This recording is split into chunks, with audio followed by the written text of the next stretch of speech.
panahon.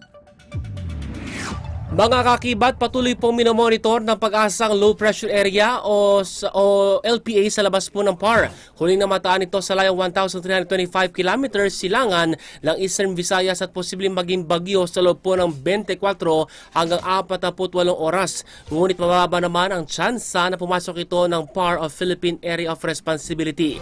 Dahil naman sa threat of extension ng LPA, patuloy po magiging epekto nito sa Visayas at Mindanao habang mananalasa ang northeast monsoon sa Luzon.